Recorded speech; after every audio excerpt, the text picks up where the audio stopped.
Hello students, this is me doctor Anshu Shauran. स्वागत करती हूँ मैं आपका अपने इस यूट्यूब चैनल पर। शुरू करते हैं अपना next topic, linear span. Linear span शुरू करने से पहले आपको यहाँ मैं बता दूँ कि इस जो वीडियोस जो मैं बना रही हूँ इनमें आपको बेसिक से लेकर हायर लेवल तक, मीन्स CSIR लेवल तक सारे टॉपिक्स और उसी लेवल के आपको मिलेंगे। तो अगर आपको वीडियोस पसंद आते हैं तो आप चैनल को सब्सक्राइब कीजिए, जिससे आगे आने वाले लेसन्स की आपको जानकारी साथ साथ मिलती रहे। अगर आपको लाइक और डिसलाइक दोनों ही कीजिए। अगर वीडियोस पसंद है तो लाइक कीजिए, नहीं पसंद है तो डिसलाइक कीजिए। और कमेंट सेक्शन में बताइए कि आपको क्या पसंद है इन वीडियोज़ में और क्या नहीं पसंद है। चलिए, without wasting our time let us start this topic. सबसे पहला है linear span. Linear span, if S is equal to alpha 1 alpha 2 alpha n, हमने वेक्टर्स उठाए हैं यहाँ किससे, V से। V क्या है, हमारे पास वेक्टर स्पेस है। Then set of all linear combinations of vectors of S is known as linear span of S। क्या करेंगे हम, इनका लीनियर कॉम्बिनेशन बनाएंगे और सबस्पेस ऑफ V जनरेटेड और स्पैन्ड बाय S। ये कुछ दोनों ही बोल सकते हैं, जनरेटेड बाय बोल सकते हैं या फिर स्पैन्ड बाय S बोल सकते हैं। It is denoted by LS, और ये आपको डेफिनेशन दे ही रखी है। अब देखते हैं अब यहाँ पर क्या है। आपने देखा होगा कि यहाँ पर हमने उठाए थे alpha 1 alpha 2 alpha n belongs to V। तो जो AIs कहाँ से उठाए हमने, फील्ड से। अगर हम फील्ड से BIs उठा लेते तो एक और लीनियर कॉम्बिनेशन आ जाता। वो भी मान लो CIs उठा लेते तो कोई एक और लीनियर कॉम्बिनेशन आ जाता।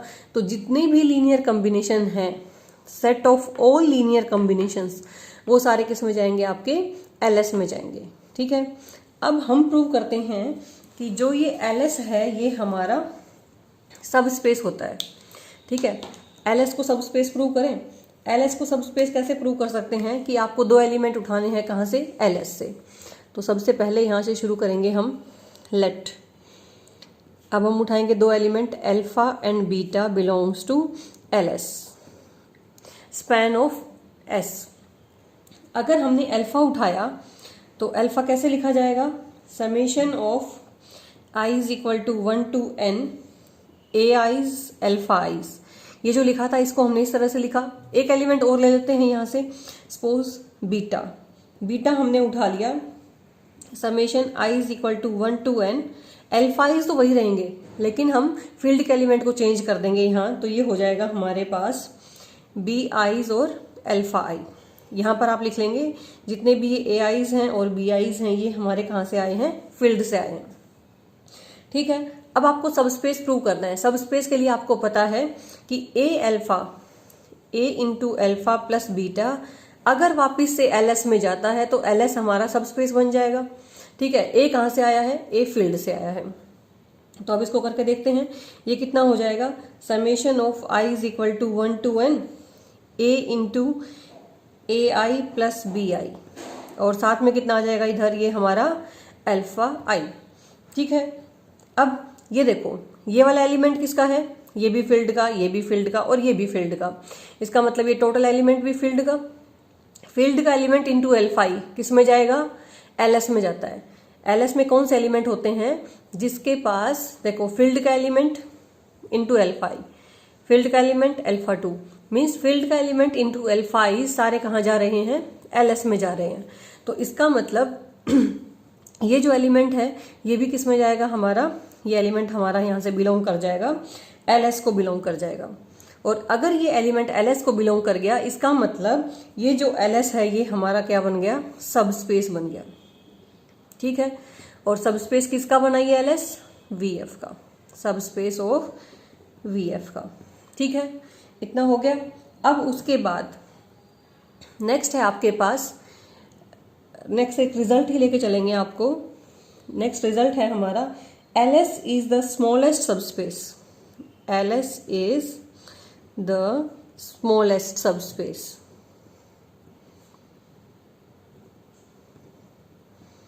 Smallest subspace of VF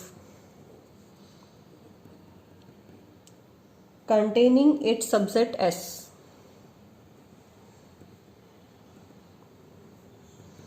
its subset S। अब क्या है यहाँ कि जो LS है हमारा स्मॉलेस्ट सबसेट है जो S को कंटेन करता है। S को कैसे कंटेन करता है? फील्ड के एलिमेंट्स को 1 1 उठा लोगे तो पूरा S किस में गया? हमारा LS में चला जाएगा। ठीक है, तो ये अब इसको आप याद रखोगे यहाँ से कि जो LS है वो हमारा स्मॉलेस्ट होता है। आप इससे छोटा कोई लेके देखना, प्रूफ इसका इजी है, वो भी वापस से इसको कंटेन कर जाएगा, मतलब इससे बड़ा आ जाएगा। तो इसका मतलब LS जो है हमारा स्मॉलेस्ट सबस्पेस है जो S को कंटेन करता है। ठीक है, उसके बाद अब इसकी कुछ प्रॉपर्टीज को हम देख लेते हैं। तो सबसे पहले प्रॉपर्टीज में देखते हैं, हम लेके चलते हैं if VF is a vector space and S and T are subsets of V। तो अब जो पहली प्रॉपर्टी है वो हम लेके चल रहे हैं।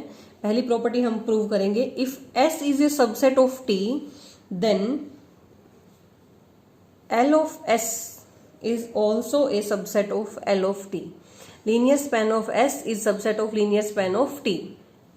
तो S सबसेट है T का, तो अब हम मान सकते हैं। इसका प्रूफ बहुत इजी है, इसको प्रूव कर लेते हैं हम। S हमारा कैसा है, हमने मान लिया कोई element α1 α2 up to so on alpha n तक हमने यहाँ माना।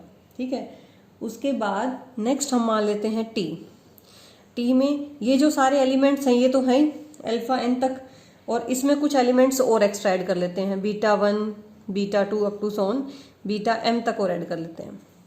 ठीक है, तो ये हो गया S, ये हो गया T। S is a subset of T, clearly हम यहाँ से देख सकते हैं। अब हम बनाते हैं यहाँ से LS और L ऑफ T।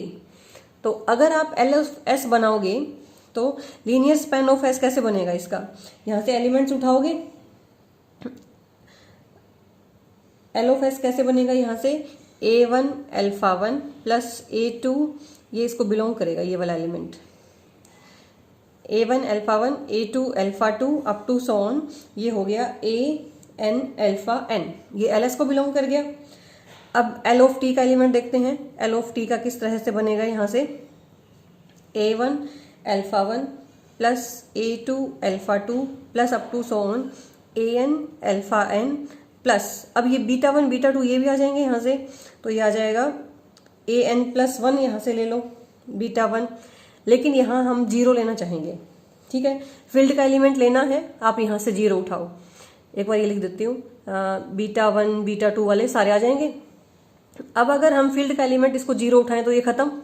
इसका मतलब ये पूरा एलिमेंट किसका था? LS का।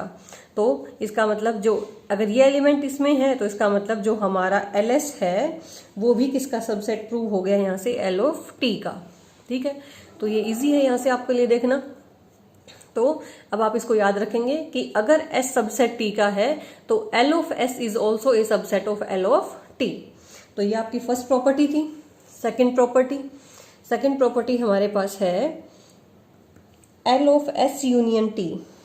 L of S union T is equal to L of S plus L of T, linear span of T। तो अब आप इनको, इसका प्रूफ आप देख सकते हैं, इजी है। इसका एलिमेंट लेके इसमें प्रूव कर देंगे, इसका एलिमेंट लेके इसमें प्रूव कर देंगे, इक्वल आ जाएंगे। ठीक है, तो इसका प्रूफ हम यहाँ नहीं कर रहे हैं, आप इनको सिर्फ याद करेंगे यहाँ से। उसके बाद अपने पास थर्ड प्रॉपर्टी है if S is subspace of VF then L of S is equal to S। अब यहाँ ध्यान देने वाली क्या बात है कि जो S है वो सबस्पेस है किसका? VF का। अगर ये सबस्पेस बन जाएगा S तो ये जो लीनियर स्पैन है वो खुद S के इक्वल आ जाता है। ठीक है, कैसे आ जाता है?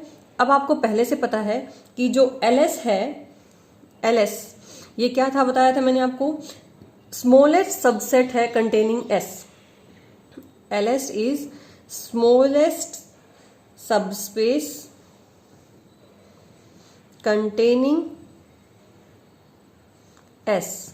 ठीक है, LS अगर स्मॉलेस्ट सबसेट कंटेनिंग S है, इसका मतलब जो S है that is subset of LS। ये तो यहां से प्रूव हो गया। अच्छा, अब यहां इसने क्या कहा है कि S is subspace of VF। अगर ये सबस्पेस है इसका मतलब तो जितने भी सबस्पेस है अगर ये खुद, तो एक्सटर्नल इंटरनल जो कंपोजिशन है वो होल्ड करेंगी। इसका मतलब देखो ये वाले एलिमेंट्स A1 α1 प्लस A2 α2 ये सारे एलिमेंट किस में जाएंगे? ये एलएस में थे लेकिन ये एस में भी जाएंगे क्योंकि वो सब स्पेस बन चुका है। अब अगर सब स्पेस बन चुका है तो ये भी एस का, ये भी एस का, तो closed with respect to addition आ जाएगा तो ये भी एस का। इसी तरह से थर्ड एलिमेंट वो भी एस में, तो जितने भी एलएस के एलिमेंट्स हैं वो सारे एस में चले जाएंगे। तो इसका मतलब पूरे का पूरा एलएस कहां से चला गया, एस में। क्यों? क्योंकि एस सब स्पेस है, इसलिए एस इज सब स्पेस। अगर ये नहीं होता तो हम ये नहीं कह सकते थे, ठीक है। तो एस इसका सब स्पेस है, ये एस का सब स्पेस है, तो इसका मतलब ये दोनों क्या हैं, इक्वल हैं। तो अब आप इस प्रॉपर्टी को भी याद करेंगे कि अगर एस सब स्पेस बन जाता है तो उसका लीनियर स्पैन भी उसी के इक्वल हो जाता है, ठीक है। नेक्स्ट प्रॉपर्टी अब हम देखते हैं यहां से। Next property number 4। नंबर 4 क्या है आपके पास, एल ऑफ एस वापिस से किसके इक्वल आ जाता है, एल ऑफ एस के। अब फील्ड के एलिमेंट को है 2 बार लो 3 बार लो एक ही बात आती है, तो इसीलिए वो एल एस के इक्वल है। कितनी बार भी एल ऑफ लगाते रहो वो एल ऑफ एस के इक्वल ही आएगा, ठीक है। तो एक प्रॉपर्टी ये है आपके पास। आगे है कि if W1 W2 are subspaces of VF then L of W1 union W2 किसके इक्वल आएगा। अब आपको पता है कि L of W1 union W2 अभी मैंने बताया था ये होता है L of W1 plus L of W2, ठीक है। लेकिन W1 W2 सब स्पेसिस दे रखे हैं। अगर ये सब स्पेस हैं तो इसका मतलब ये किसके इक्वल हो गया, W1 के, और ये किसके इक्वल हो गया, W2 के। तो अगर आपके पास ये दे रखा हो कि W1 W2 सब स्पेसिस हैं VF के, then linear span of their union is equal to sum of these two subspaces. तो यहां से ये भी क्लियर है। चलिए अब एक एग्जांपल देखते हैं। क्वेश्चन है which of the following vectors from R³ lies in linear span of these to. R³ से कोई वेक्टर लेना है तो आपको देखना है कि इनमें से, ये सारे R³ में से ही हैं, आपको देखना है कि इनमें से कौन कौन से इसके लीनियर कॉम्बिनेशन में, लीनियर स्पैन में आते हैं, ठीक है। तो अब हम मान लेंगे कि XYZ कोई एलिमेंट है जो इसके लीनियर स्पैन में आता है, ठीक है। तो हम मान लेंगे कि ऐसा एलिमेंट जो है वो है LS हमारा कितना बन जाएगा, हम एक एलिमेंट XYZ उठा लेंगे जो लीनियर कॉम्बिनेशन में है। वो हमें कंडीशन दे देगा कि एलिमेंट्स पे कैसी कंडीशन होनी चाहिए, ठीक है। तो LS हमने मान लिया, अगर ये हमने XYZ मान लिया तो यहाँ से कैसी कंडीशन आएगी, 1 2 3 एलिमेंट्स ये वाले लिखेंगे हम, वेक्टर्स ये वाले लिखेंगे, उसके बाद 3 4 7। अगर ये वेक्टर इसके लीनियर कॉम्बिनेशन LS में है तो इसका डिटर्मिनेंट कितना आएगा आपके पास, 0 आएगा। और अगर ये डिटर्मिनेंट 0 आएगा तो यहाँ से XYZ पे आपको कंडीशन मिल जाएगी। तो अगर यहाँ से देखोगे तो इसका डिटर्मिनेंट आप सोल्व करोगे तो आपको यहाँ से मिलेगा, इसको आप सोल्व करेंगे खुद से, 2x plus 2y is equal to 2z, ठीक है, ये मिलेगा। तो यहाँ से कितना हो गया आपके पास, x plus y is equal to z। ये कंडीशन मिली। अब आप देखो ये कंडीशन जिस जिस वेक्टर में होल्ड करेगी वो इसके LS में जाएगा। किस किस में होल्ड कर रही है, देखो x plus y is equal to z hold कर रही है, इसका मतलब ये इसके लीनियर स्पैन में जाएगा। उसके बाद और देखिए और किस किस में होल्ड कर रही है, सेकंड में कर रही है 10 जमा 14 बराबर 24, तो यहाँ भी ये भी जाएगा। उसके बाद 11 और 7 18, ये नहीं जाता तो ये नहीं जाएगा, और उसके बाद ये भी नहीं जाएगा, ठीक है। तो इस तरह से आप देखेंगे कि अगर डिटर्मिनेंट को 0 लेके चलेंगे तो फिर जो कंडीशन आएगी वो हम देखेंगे कि कौन सी कंडीशन आती है और कौन कौन सा वेक्टर उसको सेटिस्फाई कर रहा है, ठीक है। अब देखते हैं नेक्स्ट क्वेश्चन आपके पास।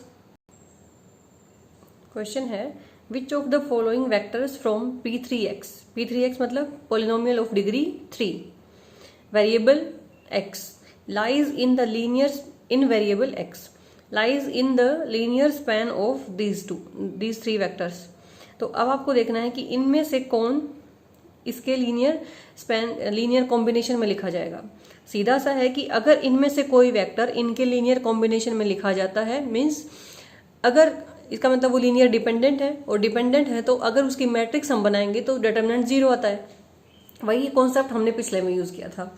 अब कॉन्सेप्ट क्या है कि अब हम मान लेंगे कि जो LS है, हम मान लेंगे कि हमारे पास जो वेक्टर है जो इसके लीनियर कॉम्बिनेशन में लिखा जाएगा वो कैसा है, पोलिनोमियल से उठाएंगे हम। तो किस तरह का उठेगा अपने पास वो, a plus b x plus c x square plus d x cube, ठीक है।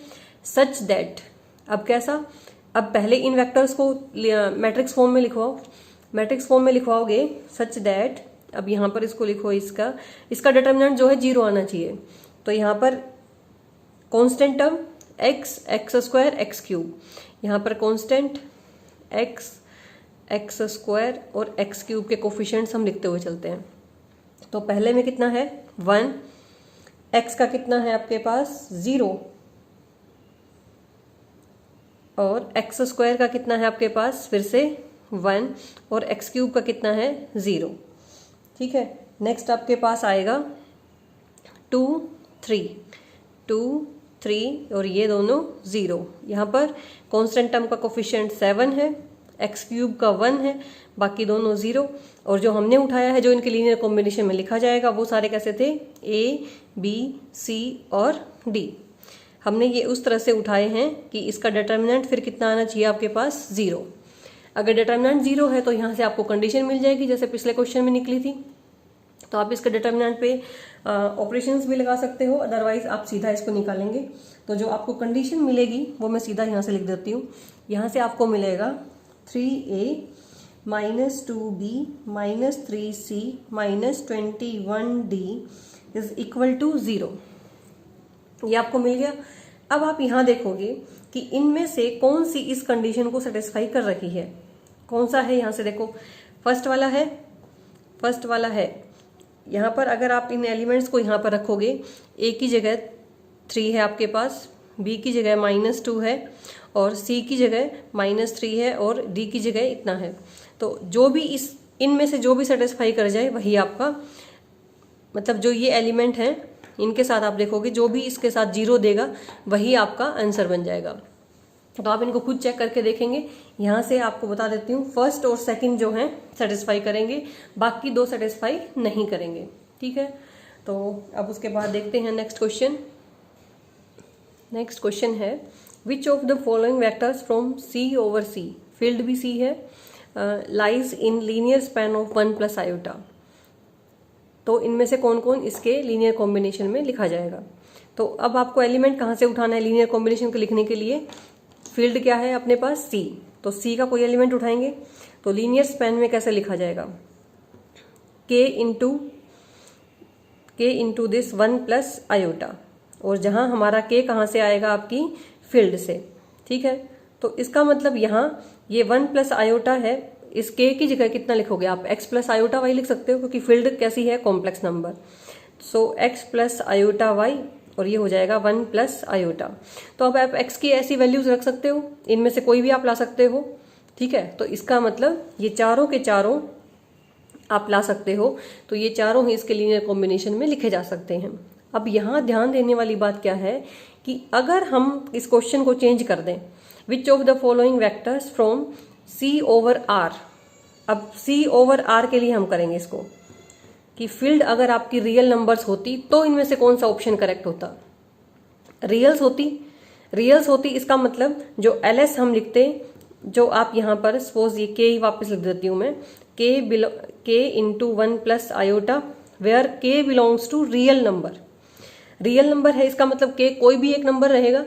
अगर आप 2 पुट करोगे तो 2 प्लस 2 आयोटा, 3 पुट करोगे 3 प्लस 3 आयोटा।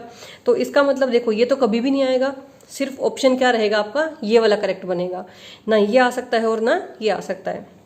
तो अगर आपकी फील्ड R बन जाती तो यहाँ से आपका ऑप्शन कौन सा करेक्ट हो जाता, सिर्फ ऑप्शन, यहाँ से आपका ऑप्शन 2 जो है वो आंसर बनता, बाकी को हम क्रॉस कर देते, ठीक है।